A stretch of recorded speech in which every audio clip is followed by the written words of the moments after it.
通勤通学中の皆様おはようございます。ブクタの世界時事ニュースの時間です。さあ本日はですね、マイケル・ジャクソンの伝記映画、マイケルからの話題になります。ついにですね、皆さんから見て明日ですね、このマイケル、全米での公開がスタートになります。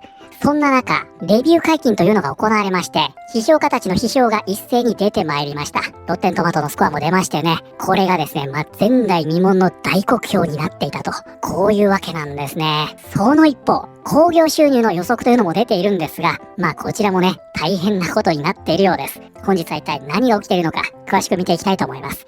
この番組は海外のホットな時事ニュースをお届けします。通勤通学のともにちょうどいいチャンネルとなってますので、ぜひチャンネル登録お願いします。さあ、それでは本題です。こちらね、見えておりますが、皆さん、ついにですよ。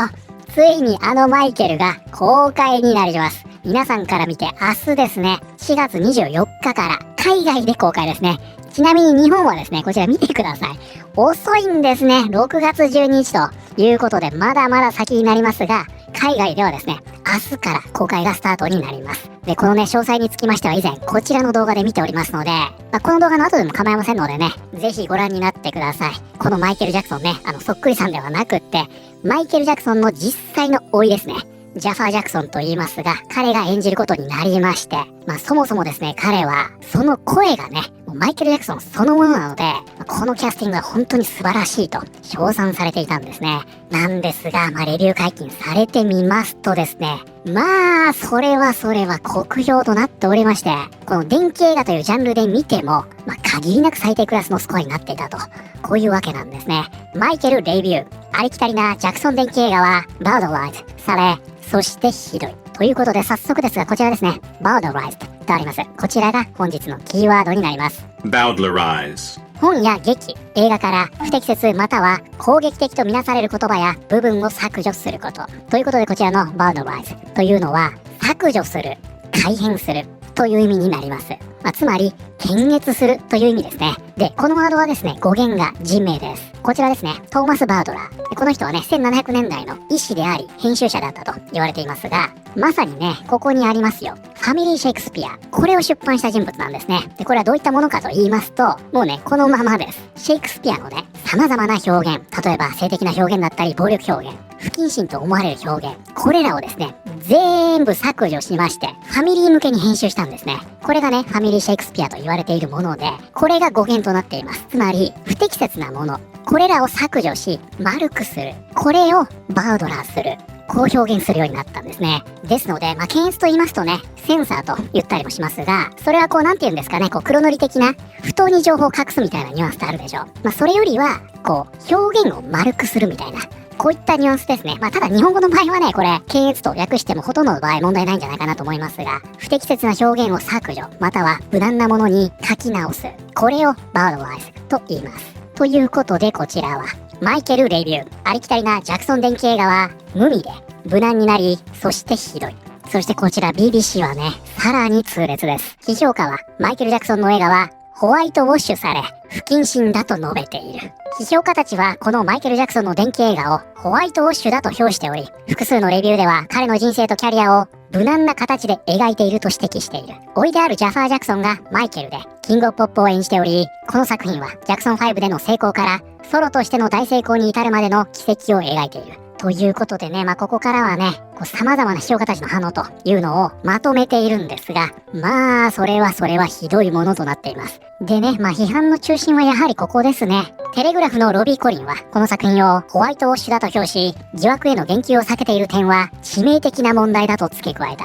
マイケル・ジャクソンについての映画だと主張するなら、たとえ間接的だっても、彼の晩年につきまとった告発や論争、悲劇に触れないのは全く説得力がないと述べている。ということでね、この件に関しましてはね、以前も少し触れましたが、権利関係のごたごたがあったということでしたよね。その訴訟に関してもね、相手方がいるでしょ。で、そこでね、和解の条件なんかがあるわけですよ。それによりね、取り直したなんてことも言われていました。なんですかね、この作品では、生前ね、マイケルにずっと付きまとっていました。様々なスキャンダルありましたね。一部のメディアはね、相当ひどいこと書いておりました。ああいうのに触れないのはどうなのと、これを美化だと、このように表現しているわけですね。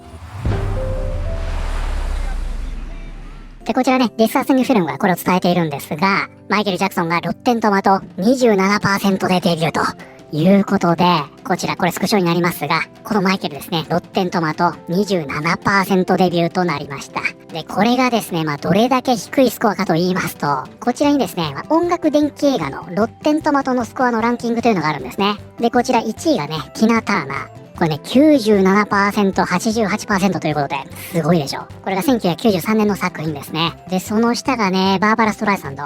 こちらもね、95%、85% と、その下がピアニストですね。ここね、アマデウスありますね。で、こちら、ロケットマンということでね、これずーっと下見ていくと、このようになっておりまして、これね、50位までこう出てるんですよ。こんな感じで。このね、50位ですら 64% なんですね。つまりマイケルはね、ここ入んないんですよ。ちなみにね、こちら、大ヒットしました。ボヘミアン・ラプソディですね。オールクリティクス 60%、トップが 43%。これ低いですね。オールオーディエンス 85% と。これね、43% でフレッシュがついているという、謎の現象が起きておりますが、このようになっておりまして、これよりもね、はるかに低いスコアになっているということになりました。ただですね、ボヘミアン・ラプソディに関しましてはですね、オーディエンスのね、評価非常に高く、これね、大ヒットしました。なので、おそらくマイケルもこのバランスになり、大ヒットするということでしょうね。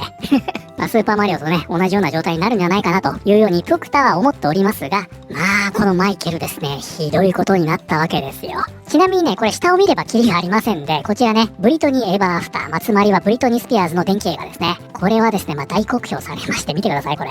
もうほとんどね、これ誰も見てないんですが、ここね、トマトメーターありませんね。これね、数が少なくて、出ていないというだけで、実際中身見ればね、すべてロッテンなので、つまりこれ、0% です。そしてオールオーディエンスが 16% ということで、下はあるということですね。ただね、こういった作品とは、そもそもの規模感が違うんですね。マイケルに関しましては、だいたい今ね、1億5500万ドルから、その後の追加撮影がね、1500万ドルと言われていて、推計で1億7000万ドル前後と言われているようですね。で、ボヘミアン・ラプソディに関しては約ね、5000万ドルと言われていたので、だから3倍かそれ以上使ってるわけですよ、マイケルは。だからその規模感で考えると、ちょっと一概にはね、ここと並べられないというような状況になるんじゃないかなと思います。じゃあ現在のね、リアルタイムのロッテントマトを見てみましょうか。あれからですね、票がね、倍増しておりまして、86票に増えていて、オールクリティクス 31% と 4% ほど増える結果となりました。それでもまだまだ低いですね。こちらトリビューン。音楽は素晴らしい。ジャファー・ジャクソンはスターだ。しかし映画そのものは見過ごすのが難しいほど不快で問題を抱えている。その下、ヒューストンクロニクル、フレッシュになってますね。マイケル・ジャクソンが宣伝していたソフトドリンクのようにすんなりと楽しめる。滑らかで弾けるようで美味しい。しかし、結局は中身のない空っぽのカロリーの寄せ集めだ。ということで、このフレッシュもね、決して手放して褒めてるというわけでもないんですね。こちら、タイムアウト。まともなレコードコレクションなら、オフ・ザ・ウォールやスリラーが欠かせない。しかし、ブルーレイの棚にマイケルを置く必要はない。ということでね、一応ね、今回は、これ前編って扱いなんですよね、確か。これ続きがあるということで、正直ね、この曲のラインナップに関しては、前半はね、ちょっと物足りないと、こういった声もあるようですね。こちらね、サントラがあるので、これがね、収録曲なんじゃないかなと思いますが、ここね、I'll Be There とか、I Want You Back、そして ABC ということで、やっぱどうしてもね、ジャクソン5が多いと。で、その下ね、割とこの辺は定番ですよね。スリラー、ビリー・ジーン、そして大鳥のバットと。このようなラインナップなんですね。ドクター的にはね、やっぱり、スムースクリミナルとか、デンジャラス。このあたりをね、見たかったなという気もしますが、これは後半になるということなんですかね。ただですね、これはね、あくまでも評価の評価ですから、実際ですね、この興行収入、大変なことになるんじゃないかと言われているようですね。マイケル・ジャクソンの映画、ロッテントマトで、33% のデビューにもかかわらず、これ1日ずれちゃってますね。プクタがね、最初に実際確認した時も 27% だったんで、これ翌日のスコアですね。予想興行収入はさらに上昇と。公開を控える中、この音楽電気映画のマイケルのオープニング週末の予測は急上昇している。マイケルはオープニング週末に全世界で1億5000万ドルの興行収入が見込まれている。北米では6500万ドルから7000万ドルを記録する見通しで、これまでの予測は5000万から6000万ドルとなっていた。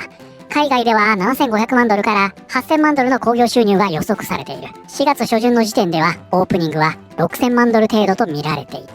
ということでですね、このマイケル、批評家たちのね、評価とはまるで違う興行収入予測というのが出ておりまして、つまりはチケットが売れまくってるということですね。この興行収入ね、かなりすごいことになるんじゃないかと、現在予測されています。これがじゃあ実際どのぐらいすごいのか。この最新の予測が維持されれば、マイケルは同じ音楽電気映画であるストレート・アート・コンプトンやボヘミアン・ラプソディを上回る北米オープニングとなり、このジャンルの新記録を打ち立てることになる。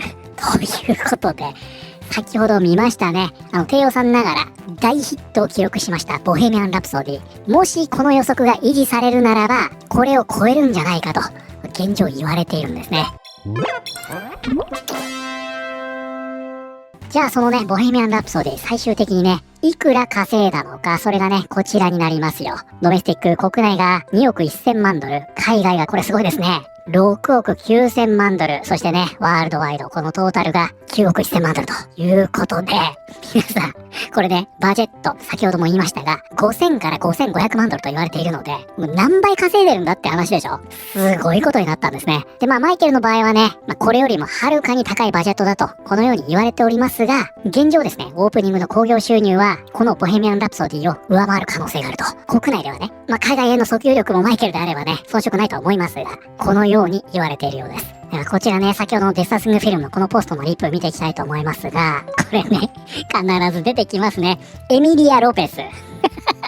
この作品ね、知らないという方はぜひこちらの動画をご覧になってください。批評家はね、これを絶賛していたと言いたいわけですね。そしてここね、絶対にロッテントマトを信じるなと。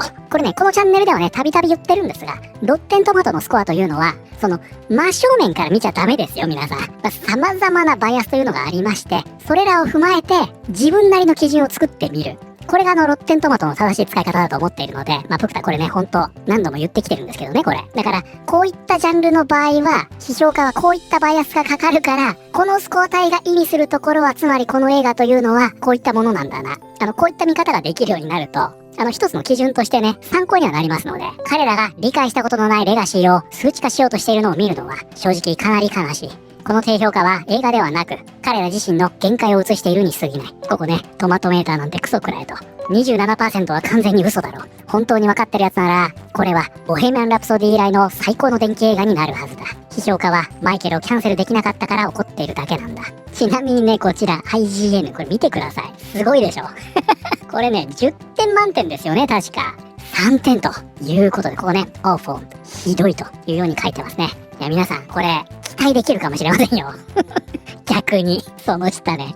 やっぱこれ10点満点ですね。はい。IGN はね、シーハルクに8点つけていたと。じゃあ最後にね、このマイケル、海外恒例のね、ポップコーンバケットですよ。これね、いろいろ出てるようなので、ちょっと見ていきましょうね。この帽子、やばくないですか？これね、本当の帽子使う人が出てきそうですが、これはいいですよね。こちらのね、タンブラーもう売り切れちゃってますが、帽子がね、21.95 ドル。現在のレートでだいたい3500円ぐらいですか。だったら欲しいかも。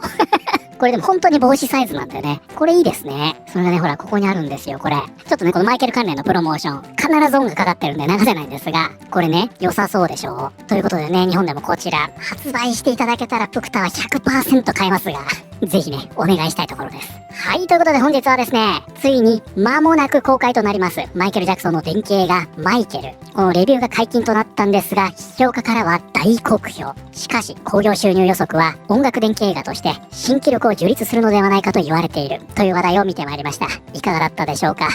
つまりは、スーパーマリオのバランスということになるんじゃないですかね。結局ね、そのコンサート映画としては最高ということなので、批評家はそれが気に入らないんですね。なので IMAX でね、マイケルの音楽を浴びたいという方には、最高の体験になるということなんですかね。日本ではね、6月12日公開ということで、まだまだ先にはなりますが、皆さんはこの映画ご覧になりますか？ドクターは絶対見ますよ。IMAX で。ぜひね、そのあたり聞かせていただけたらと思います。ということで、本日の動画は以上になります。この動画良かったよと思っていただいた方、ぜひチャンネル登録、グッドボタンお願いします。それではまた、通勤通学中にお会いしましょう。